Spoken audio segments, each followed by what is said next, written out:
बिस्मिल्लाहिर्रहमानिर्रहीम, अस्सलामुअलैकुम। आप देख रहे हैं SM टीवी ग्लोबल और मैं हूं मोहम्मद साकिब मलगानी। सबसे पहले न्यूज़ हेडलाइंस।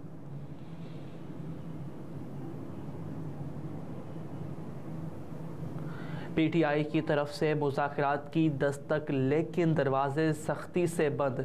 जो दरवाजे पाकिस्तान तहरीक इंसाफ मुज़ाकरात के लिए खटखटा रही है वो ताहाल सख्ती से बंद हैं और सरकारी सतह पर ऐसा कोई फ़ैसला नहीं किया गया कि पार्टी के साथ बात की जाए या डायलॉग का अमल शुरू किया जाए। सरकारी ज़राए का कहना है कि मुर्तज़ा सोलंकी की शफ़कत महमूद के साथ मुलाकात के बाद PTI की जानिब से दिया जाने वाला तासुर बिल्कुल गलत है, क्योंकि निगरान हुकूमत ने ऐसे किसी भी डायलॉग के आगाज़ का फ़ैसला नहीं किया, जबकि मिलिट्री इस्टेब्लिशमेंट की तरफ से भी कोई इशारा नहीं मिला कि वो PTI के साथ बातचीत में दिलचस्पी रखते हैं या PTI समेत तमाम सियासी जमातों के साथ डायलॉग के अमल का हिस्सा बनना चाहती हैं।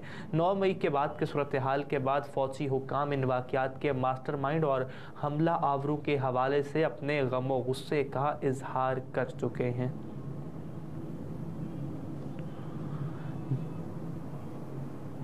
नवाज शरीफ सहूलतकारी नहीं, इंसाफ के तकाज़े पूरे करके आ रहे हैं।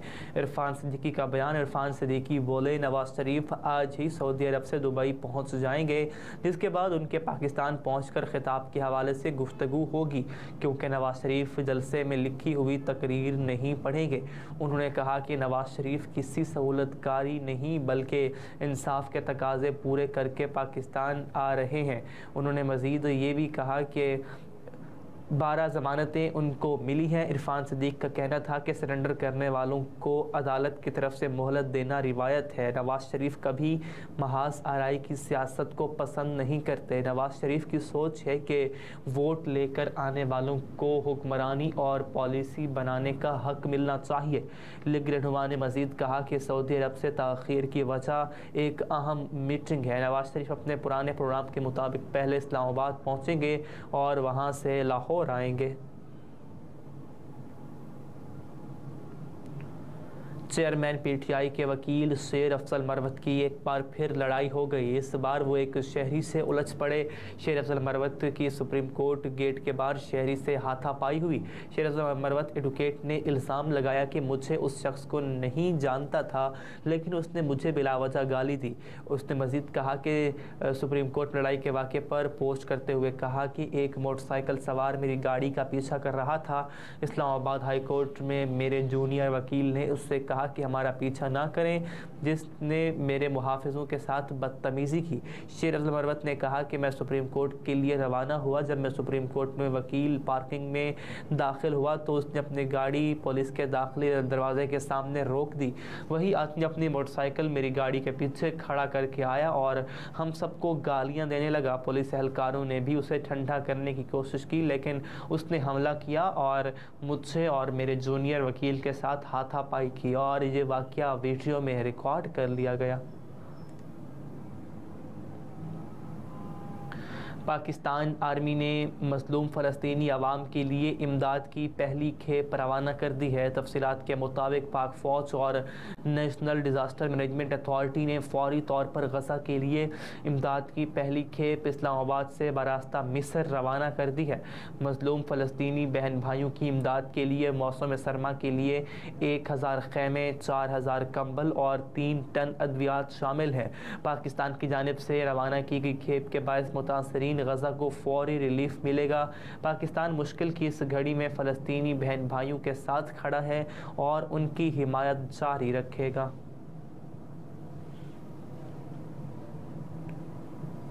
नवाज शरीफ के इस्तकबाल के लिए मुल्क भर से काफ़िले रवाना। कायद मुस्लिम लीग नून और साबिक वज़ीर आज़म 21 अक्टूबर को वतन वापस आ रहे हैं, जहां वो लाहौर में मीनार पाकिस्तान पर जलसा-ए-आम से खिताब करेंगे।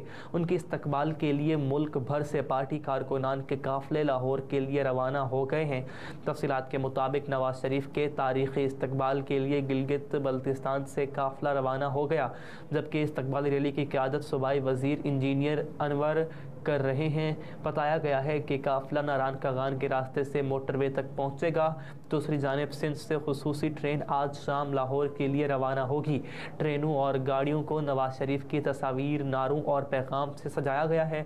इसी तरह खैबर पख्तूनख्वा और बलूचिस्तान से कारकुनों को लेकर खुसूसी ट्रेनें कल रवाना होंगी। पार्टी ज़राए के मुताबिक मुल्क भर से काफिलों की लाहौर आमद के लिए इंतजामात को हतमी शक्ल दी गई है।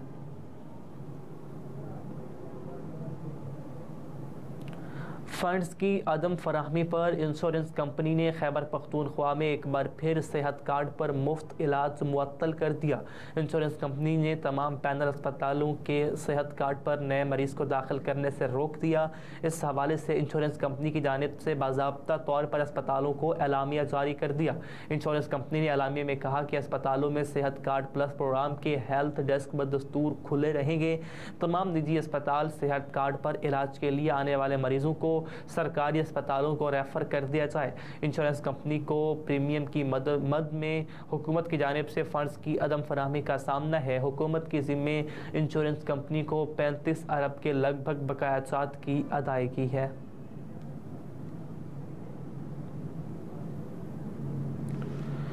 खैबर पख्तूनख्वा में MD कैट टेस्ट के लिए 19 नवंबर की तारीख तजवीज़ कर दी गई है। खैबर पख्तूनख्वा में मेडिकल कॉलेजेस में दाखिलों की गर्ज से MD कैट टेस्ट के लिए 19 नवंबर की तारीख तजवीज़ की गई है। खैबर मेडिकल यूनिवर्सिटी ने टेस्ट की दोबारा इनेकाद के लिए Pakistan medical and dental council को ख़त अरसाल कर दिया, जिसमें कहा गया कि नकल की शिकायत के पेश नज़र निगरान हुकूमत ने 10 सितंबर को हुए MD कैट के टेस्ट मनसूख किए थे और उनके नताइज रोक दिए थे।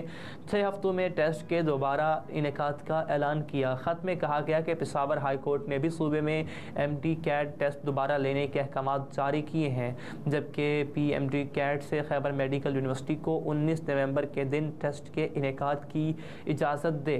खैबर मेडिकल यूनिवर्सिटी टेस्ट के लिए उम्मीदवारों से किसी किस्म के इजाफी चार्जेस वसूल नहीं करेगी।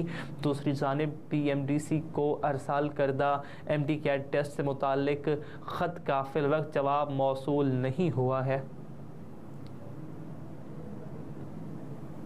FIA साइबर क्राइम विंग के अहम अफसरान के खिलाफ बड़ी कार्रवाई। मुख्तलिफ जोन्स के 15 अफसरान को नौकरी से बर्खास्त करने की सिफारिश।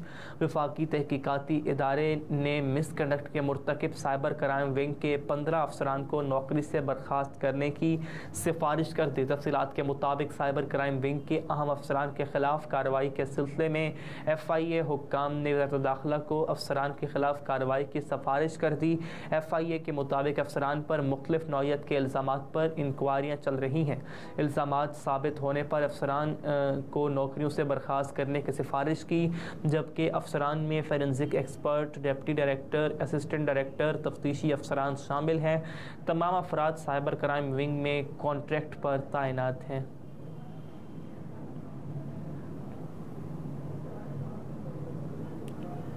डॉलर को दोबारा रिवर्स गेयर लग गया। इंटरबैंक और ओपन मार्केट में कीमत कम हो गई। अमरीकी डॉलर रुपए के मुकाबले में एक बार फिर रिवर्स गेयर पर आ गया, जिससे करेंसी एक्सचेंज की दोनों मार्केटों में कीमत कम हो गई। जुमेरात के रोज़ इंटरबैंक में डॉलर की कदर ₹1.86 की कमी से ₹278.42 की सतह पर आ गई। ताहम उतार चढ़ाव का रुझान जारी रहने से दोपहर तक इंटरबैंक मार्केट में डॉलर की कीमत मजमूई तौर पर ₹2.38 कम होकर ₹270.90 हो चुकी। दिनी असना ओपन करेंसी मार्केट्स में भी आज डॉलर ₹2 की कमी से ₹279 का हो गया। दूसरी जानिब पाकिस्तान स्टॉक एक्सचेंज में गुज़िश्ता रोज़ मंदी के बाद आज सुबह से तेज़ी का रुझान रहा। PSX में 942 पॉइंट्स की तेज़ी के साथ KSE 100 इंडेक्स बढ़कर 50,374 पॉइंट्स की सतह पर आ गया।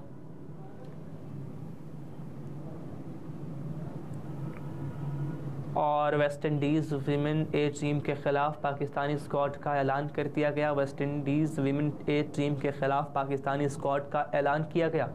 रामीन शमीम कौमी टीम की कप्तानी के फ़राइज़ सर अंजाम देंगी। वेस्ट इंडीज़ वीमेन ए के ख़िलाफ़ 3 मैचों की सीरीज़ लाहौर में खेली जाएगी, जिसके पहले 2 मैच 24 और 26 अक्टूबर को गनी इंस्टीट्यूट फॉर क्रिकेट में होंगे, जबकि आखिरी वनडे मैच 29 अक्टूबर को कज़ाफ़ी स्टेडियम में खेला जाएगा।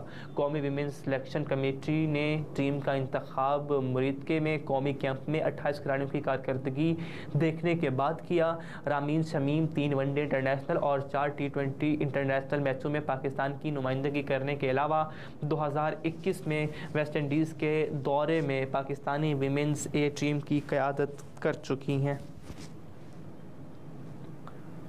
हेडलाइंस आप जान चुके हैं। न्यूज़ स्टूडियो से अब तक के लिए इतना ही। मज़ीद बाखबर रहने के लिए देखते रहिए SM TV ग्लोबल।